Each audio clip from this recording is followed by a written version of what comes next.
لائیں کہیں کہ ہمارا رب اللہ ہے، پھر اس پر جم جائیں۔ ان پر فرشتوں کا نزول ہوتا ہے، نہ کوئی غم کرو نہ خوف، خوشیاں مناؤ جنت کی جس کا تم سے وعدہ کیا گیا تھا۔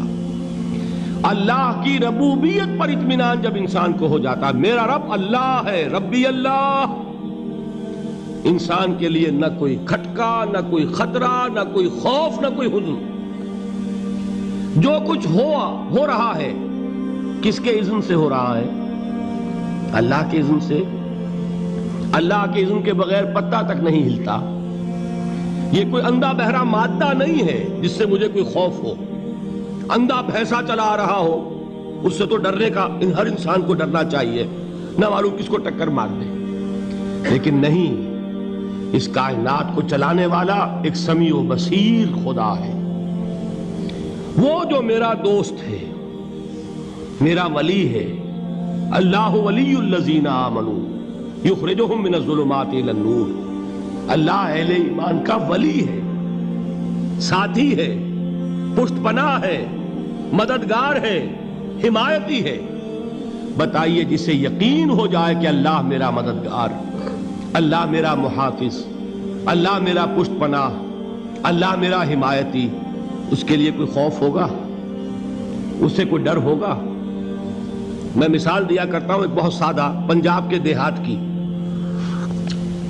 وہ بڑا چودھری ہے اور کوئی غریب کسان ہے۔ اس غریب کسان کے جانوروں کو ہر وقت اندیشہ ہوگا چوری کا، کوئی میری بھینس کھول کر نہ لے جائے، کوئی میرا بیل کھول کر نہ لے جائے۔ لیکن جس کے بارے میں یہ سب کو معلوم ہو کہ وہ جو بڑا چودھری ہے وہ اس کا دوست ہے، اس کی بچیا کو کوئی خوف ہوگا؟ اس کی بھینس پر کوئی ہاتھ ڈالے گا؟ اسے کوئی اندیشہ ہوگا؟ نہیں۔ کیوں؟ کہ وہ بڑا چودھری، بڑا اس کا یہاں کا سردار، جاگیردار، سب کو معلوم ہے وہ میرا دوست ہے، کوئی میرے خلاف اقدام نہیں کر سکتا۔ اس دنیا میں یہ چھوٹی سی بات اگر آپ کے دلی اطمینان اور سکون کا باعث بن سکتی ہے تو ذرا تصور کیجئے۔ میں لفظ تصور استعمال کروں گا صرف اس لیے کہ اس کا ہم جس کو کہتے ہیں ادراک اور شعور کر نہیں سکتے، اگر کے ساتھ کر سکتے۔ اگر یقین ہو کہ اللہ میرا مددگار اور یقین ہو کہ اللہ ہر آن میرے ساتھ ہے، پھر کوئی خوف؟ کس کا خوف؟ کوئی شے اللہ سے بالاتر ہے؟ کوئی قوت اس سے زیادہ طاقتور ہے؟ کوئی اس کے ارادے کو بدلنے والا ہے؟ کوئی اس کی مشیت کے آڑے آنے والا ہے؟ یہی بات ہے جو حضور نے فرمائی۔ یہ ایمان کا حاصل ہے لب لباب، کہ دیکھو اچھی طرح اس بات کو ذہن نشین کر لو، اگر تمام انسان مل کر تمہیں کوئی نقصان پہنچانا چاہے نہیں پہنچا سکتے، مگر جو کچھ اللہ نے لکھ دیا ہو، اور تمام انسان مل کر تمہیں کوئی نفع پہنچانا چاہے نہیں پہنچا سکتے، مگر وہ شے جو اللہ نے طے کر دی۔ آپ پھر میں کہوں گا ذرا طاری کیجئے، اسے فرض کیجئے، اسے سوچئے۔ اگر اس حدیث پر ہمارا دل ٹھکا ہوا ہو تو کسی سے ڈر ہوگا؟ یہ مجھے نقصان نہ پہنچا دے، یہ میری رپورٹ خراب نہ کر دے، یہ میری انکریمنٹ نہ رکوا دے، یہ میرا یہ نہ بگاڑ دے، یہ میرے یہ نقصان نہ پہنچا دے۔ اس کا ڈر، اس کا ڈر، اس کا خوف، اس کی خوشامد، اس کے لیے جا کر طرح طرح سے اپنی عزت نفس کو ذلیل کروانا اس کے سامنے، یہ سب کچھ کیوں کرتا ہے انسان؟ جب سمجھتا ہے کہ اس کے ہاتھ میں میرا کوئی نفع ہے، اس کے ہاتھ میں میرے لیے کوئی ضرر ہے، یہ مجھے کوئی غضب پہنچا سکتا ہے، یہ مجھے کوئی نقصان پہنچا سکتا ہے، یہ میرا کوئی کام بنا سکتا ہے، یہ میری کوئی ضرورت پوری کر سکتا ہے، اسی کا نام شرک ہے۔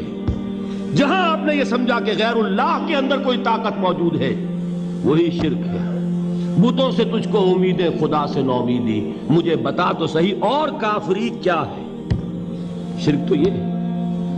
جس پر بھی تمہیں یہ خیال ہے، کلمہ ہے یہ کلمہ سوم، لا حول ولا قوت الا باللہ، ذرا اس پر دل کو کبھی اگر آپ تصور کریں، پھر فرض کریں، دل ٹھک جائے اس پر، کوئی طاقت نہیں۔ یہی بات تھی جو شیخ عبد القادر جیلانی رحمۃ اللہ علیہ نے اپنی وصیت میں اپنے بچے سے کہی. 11ویں دینے والے ہیں، لیکن حضرت شیخ عبد القادر جیلانی کی وصیت اور تعلیمات کو کتنے لوگ ہیں تم جانتے ہو؟ یہ جن مقامات تک پہنچے ہیں وہ کس چیز کی بدولت پہنچے ہیں؟ انہوں نے جو پیغام دیا وہ کیا تھا؟ اے میرے بچے، جس طریقے سے قرآن مجید میں حضرت لقمان کی نصیحتیں جو ہے نقل کر دی گئی ہیں، میں یہ عرض کروں گا بالفرض اگر قرآن حضرت عبد القادر جیلانی کے بعد نازل ہوا ہوتا تو شیخ عبد القادر کی یہ نصیحتیں بھی قرآن میں درج ہوتی. اتنی اونچی نصیحتیں ہیں. اے میرے بچے، اس حقیقت کو ذہن نشین کر لے، لا فاعل فی الحقیقت ولا مؤثر الا اللہ. اس کائنات میں نہ کوئی فاعل حقیقی ہے نہ مؤثر حقیقی ہے سوائے اللہ کے. کسی شے میں کوئی تاثیر نہیں اگر اللہ نہ چاہے. آگ جلا نہیں سکتی اگر اللہ نہ چاہے. پانی ڈبو نہیں سکتا اگر اللہ نہ چاہے. زہر ہلاک نہیں کر سکتا اگر اللہ نہ چاہے. کوئی چیز فائدہ نہیں پہنچا سکتی اگر اللہ نہ چاہے. تو در در پہ کیوں سر جھکاتے ہو؟ در در پر کیوں جبیں سائی کرتے ہو؟ سب کے سامنے کیوں ہاتھ پھیلاتے ہو؟ ایک اللہ سے مانگو. ایک اللہ کے سامنے زمین پر اپنی جبین رکھو. لا فاعل فی الحقیقت ولا مؤثر الا اللہ. نظر آتا ہے ہمیں کہ پانی پیاس بجھا دیتا ہے. پیاس بجھانے کی صلاحیت پانی میں نہیں ہے، اللہ کے اذن سے. کھانا بھوک مٹا دیتا ہے. بھوک مٹانے کی صلاحیت کھانے میں نہیں ہے، اذن رب میں. دیکھیے یہی یقین تھا. حضرت موسیٰ علیہ السلام کا واقعہ یاد کیجئے. سامنے سمندر آ گیا ہے. قوم دیکھتی ہے پیچھے کہ گرد و غبار کا طوفان ہے. معلوم ہوا کہ فرعون اپنے لشکر سمیت آ گیا ہے. لشکر جب چلتا تھا تیز رفتاری کے ساتھ تو گرد و غبار کا جو طوفان اٹھتا تھا اس کا تصور کیجئے. اور لمحہ بلمحہ وہ قریب آ رہا ہے. پوری قوم نے کیا کہا؟ اے موسیٰ انا لمدرکون. اے موسیٰ ہم کو پکڑے گئے. قرآن مجید نے تو یہاں وہ باتیں نہیں لکھی ہیں، لیکن تورات میں یہ درج ہے کہ بنی اسرائیل جھگڑنے لگے، دست و گریبان ہو گئے موسیٰ کے ساتھ. موسیٰ ہمیں یہاں مروایا لا کر، اس سے تو ہم ہی بہتر تھے. وہاں کھانے کو ملتا تھا، زندگی تو تھی، بیگار ہم کر رہے تھے، موت تو نہیں تھی. اب جو کچھ ہوگا اس کا تصور کرو، جس طریقے سے ہمارے ٹکڑے اڑائے جائیں گے. تو لڑ رہے ہیں حضرت موسیٰ علیہ السلام سے. یہ تورات کی تفصیل ہے. قرآن میں صرف اتنا آیا ہے، پریشان ہو کر انہوں نے کہا انا لمدرکون. موسیٰ ہم تو پکڑے گئے. اس وقت موسیٰ کا جواب کیا ہے؟ کلا ان معی ربی سیہدین. نہیں، میرے ساتھ میرا رب ہے، وہ راستہ دے گا. بتائیے کہاں راستہ نظر آ رہا ہے؟ یہ ہے ایمان بالغیب. راستہ نظر نہ آئے تب اللہ پر یقین ایمان ہے. جیب میں پیسے ہوں اور تب دل کو اطمینان ہے تو ایمان کس پر ہوا؟ پیسے پر، اللہ پر نہیں. جب وسائل و ذرائع نہ ہو اور پھر یقین ہو کہ اللہ مسبب الاسباب ہے، وہ اسباب کا پابند نہیں ہے، وہ اسباب کا محتاج نہیں ہے، اسباب اس کے محتاج ہیں. اگر یہ یقین ہے تو اللہ پر ایمان ہے.